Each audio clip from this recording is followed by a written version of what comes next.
While scrolling, you've probably seen those buttery smooth animations. So minimal, yet they instantly grab your attention. That's the Apple style. The crazy part is, it's actually not as complicated as it looks. That's why in this video, I'm going to teach you how to create that style using just CapCut. First of all, let's break down the style and understand the structure. To get the Apple look, there are two main ingredients. First one is color. They usually use white and black with a high and low mix. Then some accent colors for highlighting. Next thing is fonts. These are some of the most perfect fonts for this style, including the ones Apple uses. Using bold, regular, and medium weights on a clean white background already gives you that Apple style feel. To create this style, you mainly need to learn three things: keyframing, shape morphing, and Apple style text animation. I've already covered all three in my previous videos, so this will be much easier for you to follow. So in this video, I'll create 3 animations at 3 different levels to make it easier for you to understand. Now let's get to work. As the first one, let's create this simple toggle button animation inside CapCut.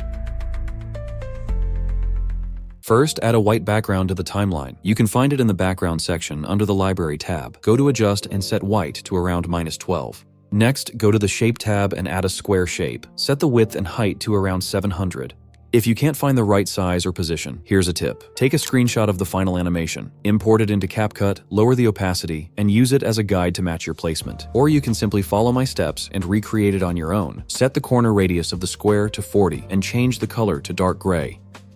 Now let's add text. First, create the middle text layer. I'm using the font SFUI Display Semi-Bold. Set the size to around 8 and place it slightly to the left center like this.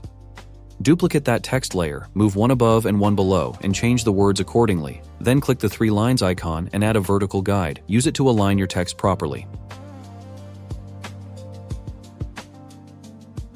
Once done, remove the guide. Next, add another text layer and type underscores about 20 times. Scale it to 25 and place it between the texts.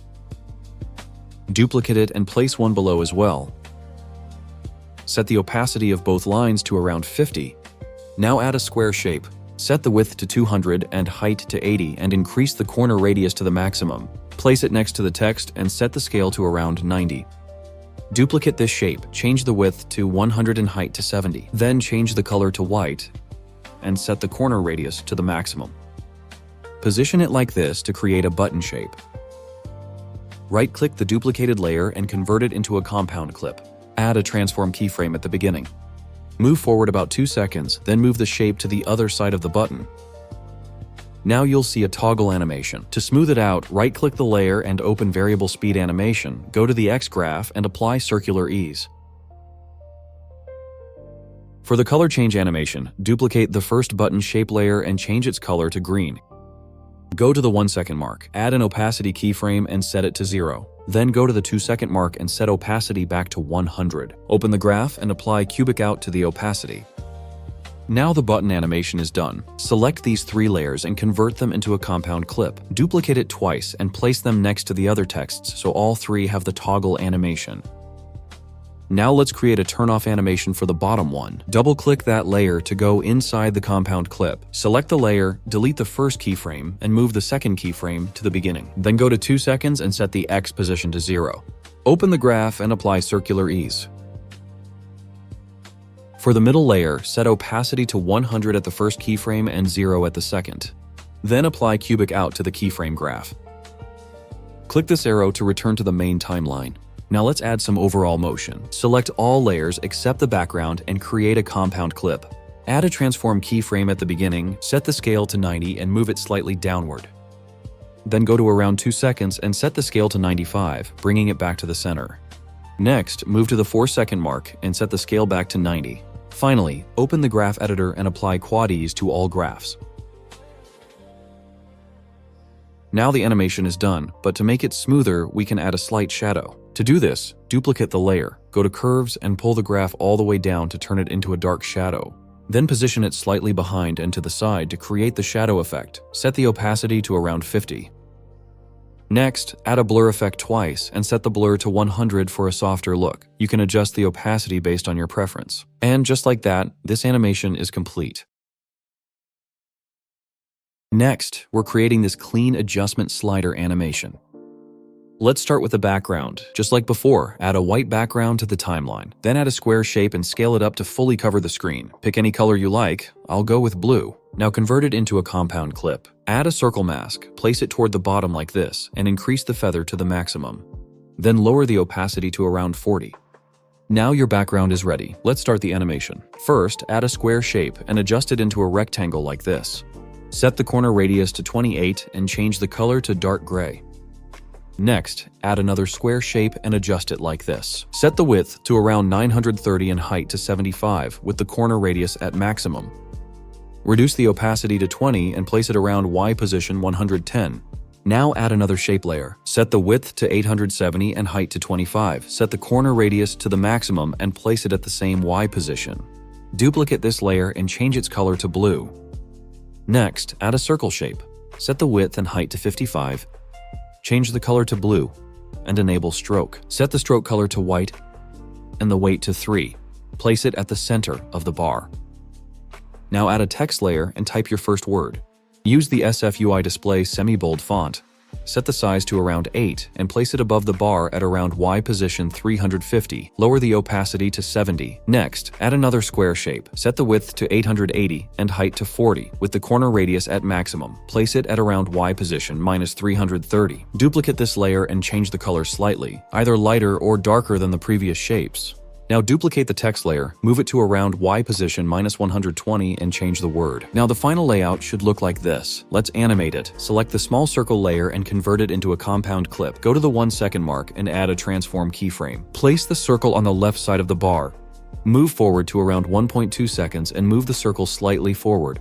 Then go to 2.2 seconds and move it slightly back, not all the way to the start. Finally, go to 4 seconds and place it on the right side of the bar. Right-click the layer, open Variable Speed Animation, go to the X graph, and apply Cubic Ease. Next, select the blue bar layer below and convert it into a compound clip. Add a split mask and rotate it to -90 degrees. Go to the 1 second mark, position the mask on the circle, and add a keyframe. Repeat this for the same positions where you added keyframes before. Open the graph and apply Cubic Ease to the position X graph. Now select the second blue bar layer.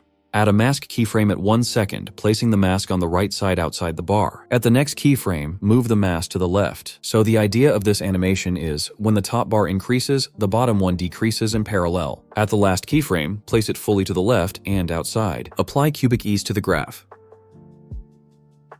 Now I add this hand PNG. Set the scale to around 15.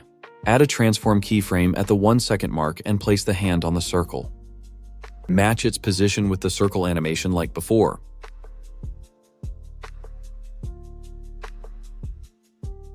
At the beginning and ending frames, place the hand outside the frame.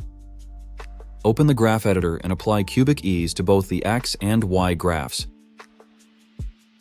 Finally, let's add some overall animation. Select all the layers except the background and convert them into a compound clip. Add a transform keyframe at the beginning and move it slightly downward.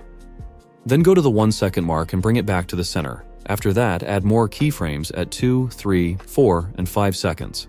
Now open the Y position graph and adjust it like this to create a subtle floating motion.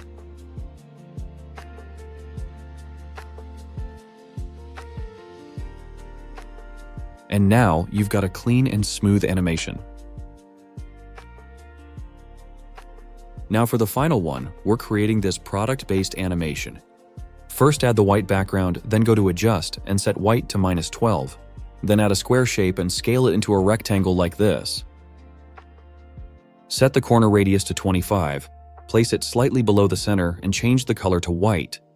Now we're going to create a simple morph effect. Duplicate the shape layer and lower the opacity of the bottom layer. We'll use it as a reference. On the duplicated layer, add a transform keyframe at the beginning and another at the 1 second mark. Go back to the first frame, decrease the height of the rectangle like this, and align it exactly with the bottom of the reference layer.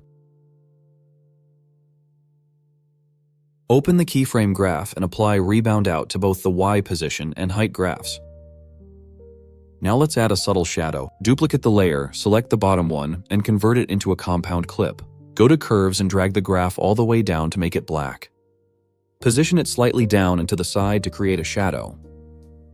Add a blur effect and lower the opacity to around 10. Now I add this iPhone image. You can use any product image you want. Then I simply remove the background. Move to the 1 second mark, add a transform keyframe, and place it on the shape like this. Add 2 more keyframes around 1.2 seconds and 2.1 seconds.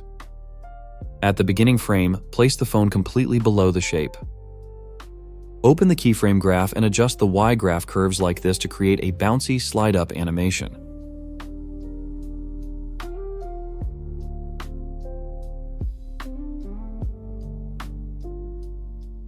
After that, convert the layer into a compound clip.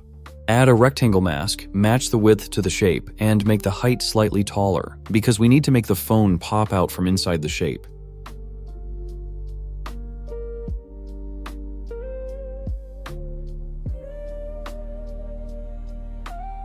Now let's add the rest of the details. Add a text layer and type the product name. I use SF UI Display semi-bold font. Set the size to around 7, change the color to black, and place it at around X position -620 and Y position 120. Now I'm going to make a bouncy slide-up animation for the text. I already showed how to do that before, so I won't spend too much time on it here.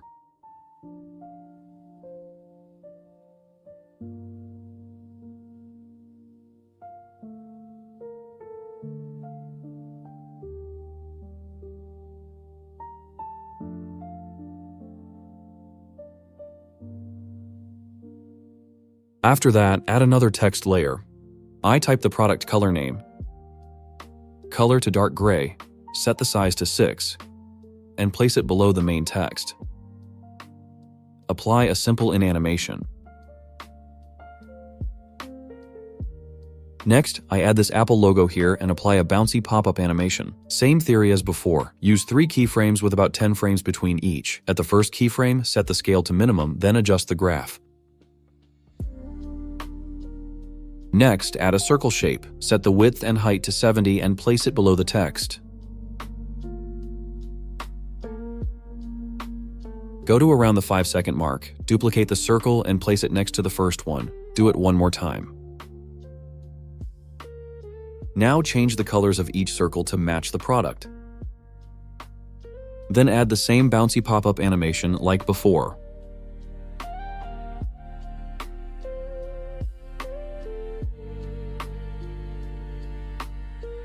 Next, add a rectangle shape. Set the width to around 600 and the height to 100 and set the corner radius to maximum. Add a transform keyframe at the beginning frame, then add 2 more keyframes with about a 10 frame distance. At the first frame, turn it into a circle by setting the width and height to around 100. Open the keyframe graph and add rebound out. Add a text layer and type the price of the product, place it inside the shape and add an in animation.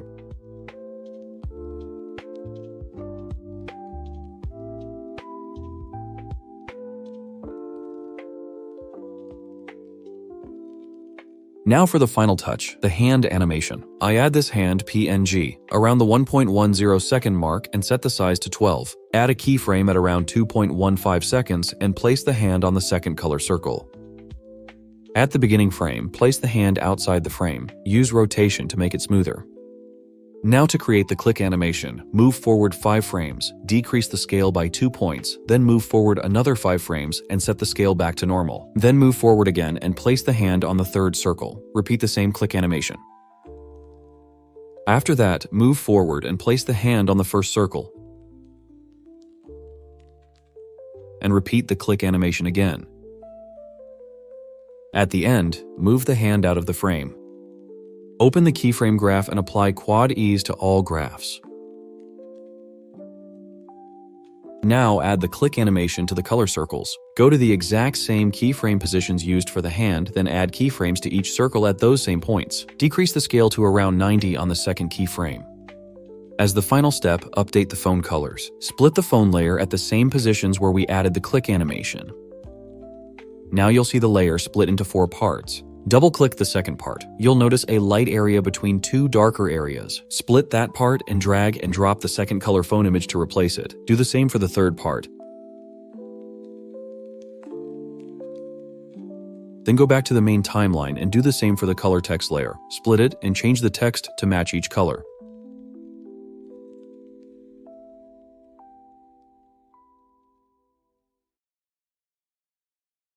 And after that, this animation is complete.